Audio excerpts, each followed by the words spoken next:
Morning all. Wow, what a night. I've just woken up and had a late night working all night on another project. But look at natural gas and Bitcoin, the two big movers today.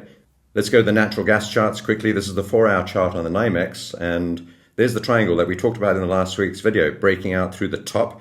That's a good start, at least. Above us, we've got some more resistance. We've got a long-term downward sloping channel line or triangle line right at the top here.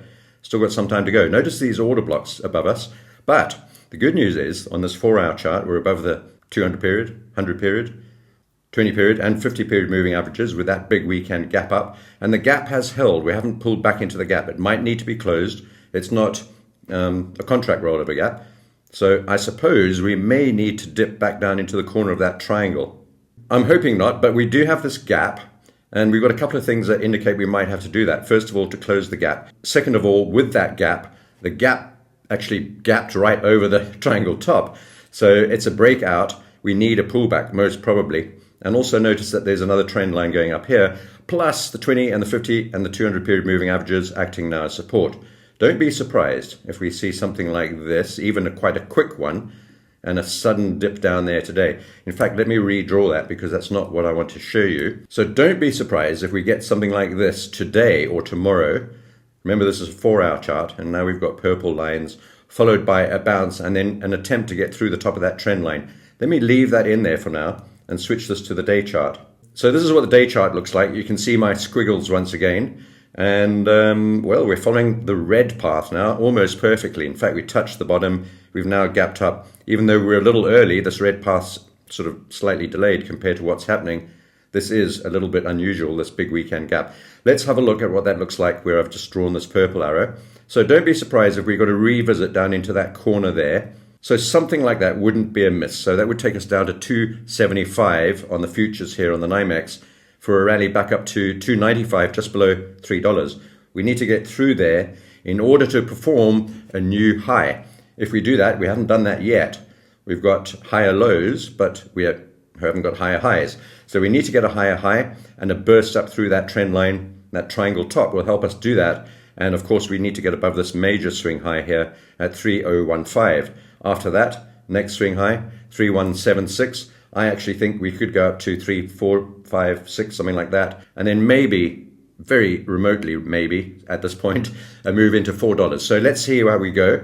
And I think that we could faff around a little bit, but I think it's more likely, let's go back to the 4-hour chart. I think it's more likely that we're going to see a sudden sharp dip like this on the 4-hour chart and then a bounce, and probably maybe to close that gap. So that could take us to 274, 73, and maybe even the 200 period moving average, this flat bottom, there's another little gap there, and that would take us down to 265. I think I'd be happy with 265 to add a little bit more on if we got that opportunity. So that's natural gas.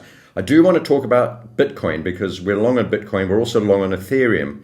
Bitcoin's moved up to above $81,000 now, and we're still long. I took off 15% this morning. I expect that Bitcoin might have to do either that, or let's use another color, a purple one on this occasion. This purple line here is the previous all-time high at around 74,000. We may have to see something like that. Now we've gone red again. Okay, let's leave it red. So those are the two possibilities I'm looking at, and I'll be looking to add on a dip down to about 74,000, the previous all-time high, maybe 76. But certainly, if we get down to this zone here, this is the big support level, just below 70,000. But many people will be hoping for 70,000 to hold. If it doesn't hold, I think there'll be a lot of paper hands, I believe they're called, being stopped out just below 70,000, and that might be the chance for you to get in if you've been locked out. If you have been locked out, hope for a pullback. Don't rush into this. Don't FOMO trade. Definitely don't be buying at this current level. I think we could get back down to 74 or even below 70. This is an incredibly bullish trade, and of course everything is lined up. The seasonality, the elections, and the hype around Bitcoin that came with the elections, and this breakout of this massive long-term consolidation pattern. Let me just point this out to you. This is the longest consolidation Bitcoin has ever had to endure, this half diamond pattern. We've got the bottom half of the diamond. It also confused a lot of people with these consistently spike lows down below support, stopping people out. I know for a fact that many people never got the chance to get back in on Bitcoin. We kept on adding long positions on these dips every single time. Well, in hindsight, we're glad we did. It could have gone the other way, of course. In that case, we would have been rather disappointed with this trade. But it's looking really, really good. Now let's go across and have a look at one or two other things. I'm not going to structure this video so well. We're long on euro because I'm just trying to keep an eye on my Bitcoin trades. I'm taking a little tranche off every time on Bitcoin. So at around about 81,000, I took 10% off. If we drop a little bit more, I'll then consider maybe taking a tiny bit more off, but then I'll start adding on if we get even lower than that. So strategy for Bitcoin, edging in and out both ways. Now we're long on the euro, long on the pound. We're all watching the dollar index, not only me, but natural gas traders, Bitcoin traders, gold traders, bond traders. What are we going to do here? We've got two paths on the dollar index. So far, we're following the squiggliest path, but we may have to loop up and touch the top path back into that order block there. Looks like that might be more sensible. We haven't managed to hold this move down over the last couple of days. So allow for another, well, currently we're trading at 105.29. Allow for a move up into about 105.75. Another 50, 60, 70 pips up on the dollar, and that could drive the euro and the pound down another 50, 60 or 70 pips too. And let's see where that would take us on the euro.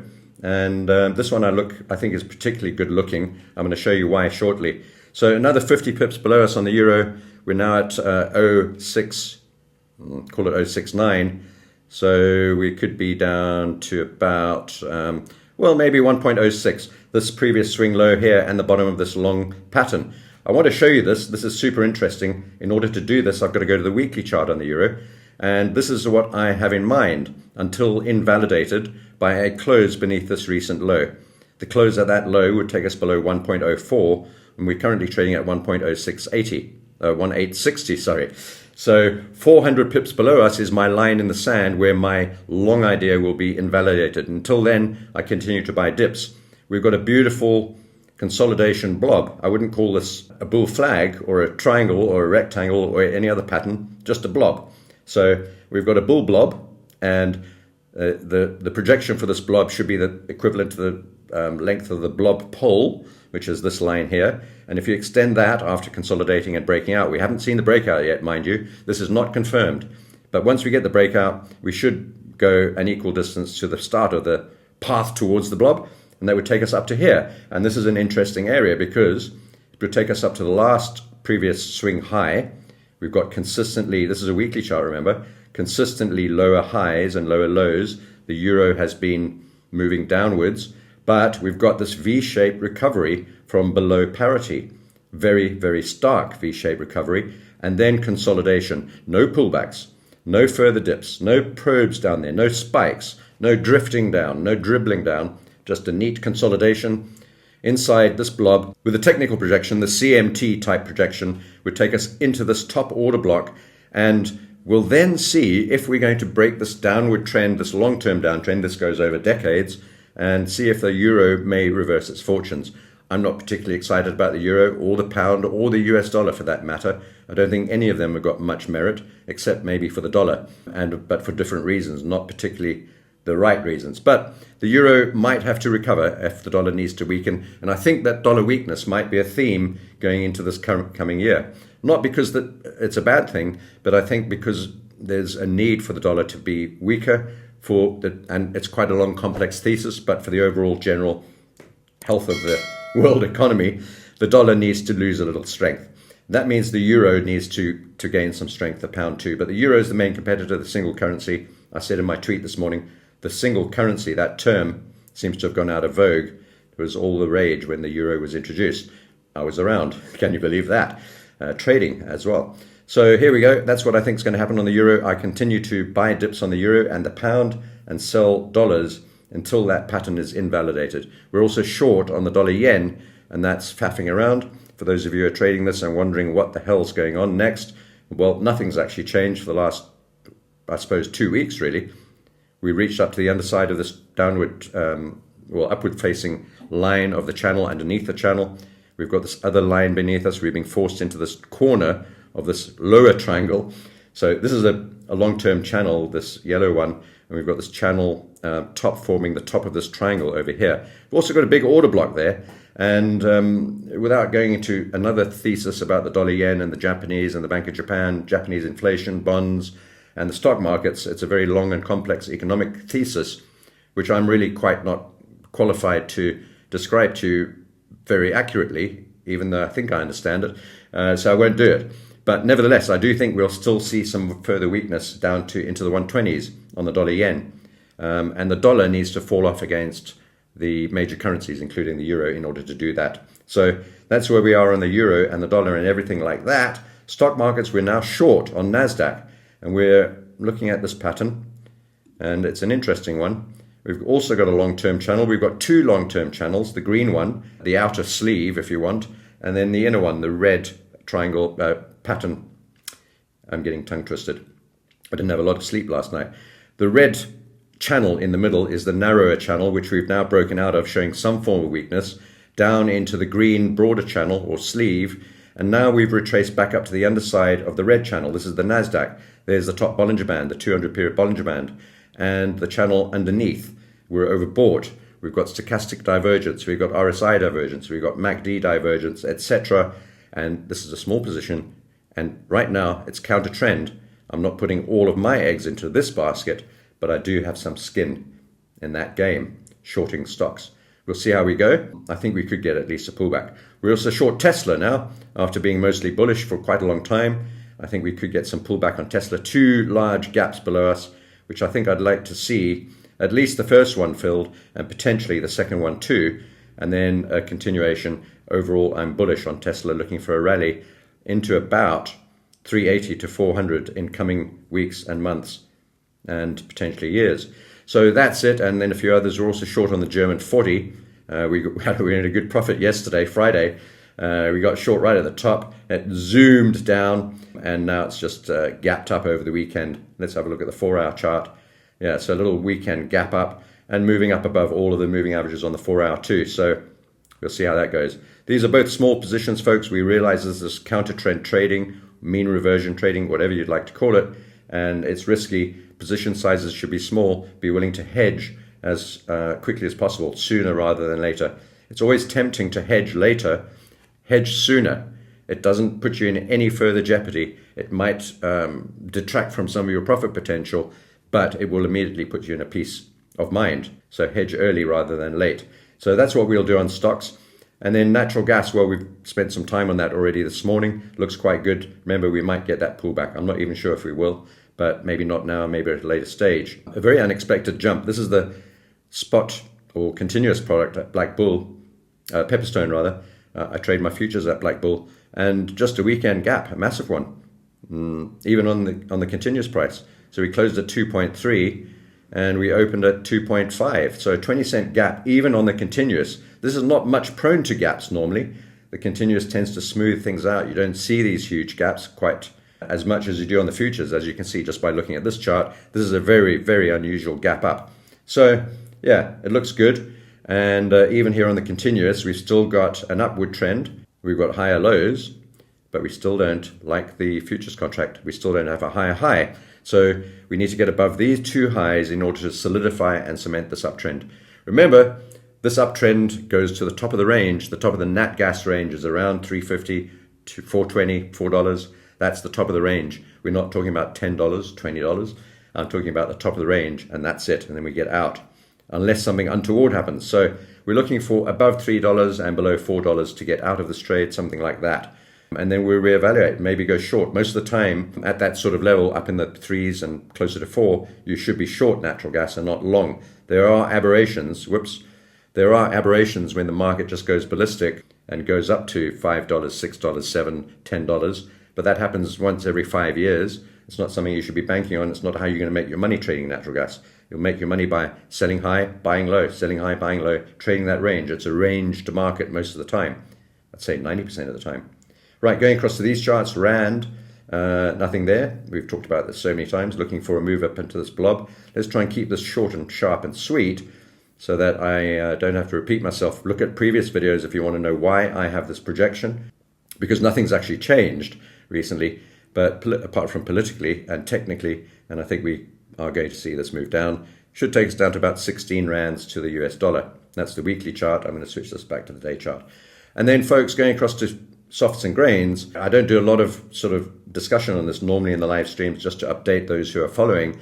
But we're short on cocoa, we're long on sugar, we're long on soya beans, we have nothing on coffee, we're long on wheat, we're short on orange juice, we're long on corn, we're long on cotton. All of my positions can be seen here, and if there is no position, it means we're not in a trade. So you can have a wee look at that. There's a red arrow on orange juice, there's a green arrow here on wheat. Actually, I should bring these to the front. There's a visual order, bring to the front. So there's a green arrow there on wheat, green arrow on soya, and in fact, what I can do for your edification is just zoom these charts out here to give you an overall idea or a better picture from the long-term perspective. Let me just quickly do that. That's probably the easiest. So you can see within these long-term chart patterns where we are and where we got into our trades. And I think you'll agree with me that corn and cotton and wheat and soya all look quite good, buying right at the bottom of the sort of average, medium to long-term range. And sugar has moved a little high, but we still think this could move higher. We've got a big bull flag consolidation and potential move up through the top of that pattern. Let me just point this one out to you. It's a more interesting chart than the others. We've got two angles of trend lines, the steep one, the other one. We broke the steep one convincingly. Beautiful trading pattern here. Breakout, pullback. If you only ever trade breakout pullbacks your entire trading career, you'll probably do better than 90% of traders. Breakout, pullback, enter long. All right, now we're doing the same thing here again, but we don't have the breakout. I'm anticipating a breakout at the bottom of this bear or bull flag. If we do get the breakout, let me just redraw this green line. I want to illustrate exactly what happened there. Let me just duplicate that actually. Yeah, so let's just duplicate that and move that to over here. So this is what we're looking for. Exactly the same pattern. Breakout, pullback, long, breakout, pullback, long. So that's what we did over there. This one we're preempting and anticipating, but if it works out and we do get a breakout, I'll hold onto that position and then add to it on the pullback. Then I'll have double the position after the confirmation. This is a smaller position. I want to increase it on the breakout, pullback, bounce. Very, very simple. Fantastic trading pattern, happens every day. You'll find one of these on some chart somewhere every single day. Those are the ones that you should be trading. So there you can see all of our arrows and the longer term pictures for those. Have a great trading day, folks. If you'd like to join this channel, it's $1 a month. There's a button below that says join, and you'll get access to early videos and special members content here on YouTube. It's $1 a month, literally $1. I don't know what else you can buy for $1. But if you don't want to spend $1, subscribe to the channel, press the like button. I'll see you next time. Bye. Ooh, yeah. Chase the numbers, watch them dash. Yeah. Stock in hand, feel the thrill. Ooh, oh. Commodities, the deal's the steal. Ooh, yeah. Ooh, yeah. Buy the dips, let it ride.